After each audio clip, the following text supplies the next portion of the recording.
I'm sitting here with Scott Fuller, Professor of Fine Arts at St. Joseph's College. Scott, thank you for joining me. Pleasure to be here. What age did you start to get into photography?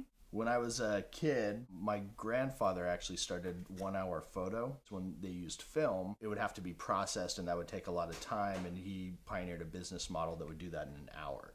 So I'd been hanging around photographers since I was quite young. What fascinated you about photography? Well, I've always been fascinated by the sort of magic of photography.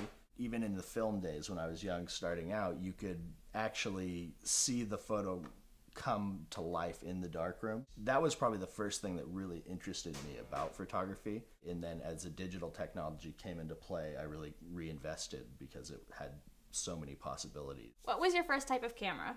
Well, I think the very first camera that I had that I was allowed to use was a little Polaroid camera. Those were a lot of fun because you could do double exposures and really mess around with this sort of process that's a darkroom within the camera. A lot of photographers may or may not have their own darkroom.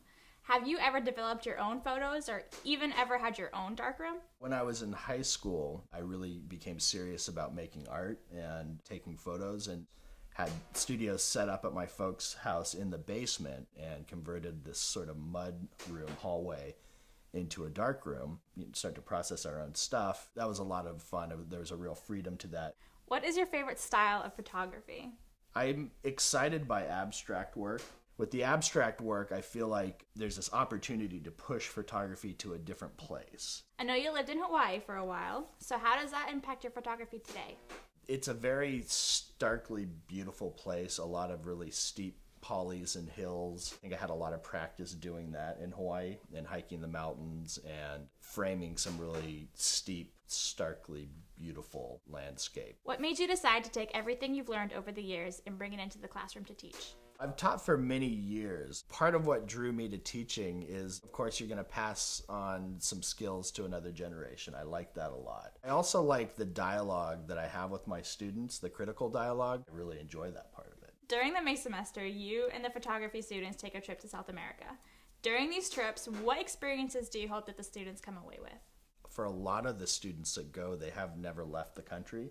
There's important cultural lessons to be learned. There are communities and groups of people all over the world doing fantastic creative things. It's always different and it's always exciting. What, in your eyes, makes photography such a powerful way to capture history? It's probably the most convenient way to capture a piece of history. The camera doesn't care. I can push a button and record anything. Finally, what types of rewarding careers can someone in the photography field look forward to? There's really a number of careers that you could choose as a photographer. You could have your own studio and do commercial work, so that could entail taking photos of weddings, taking photos of commercial work, product photography. There's a whole number of avenues one could go. Thank you again for your time and insight. It was really appreciated. My pleasure, and I enjoyed it immensely.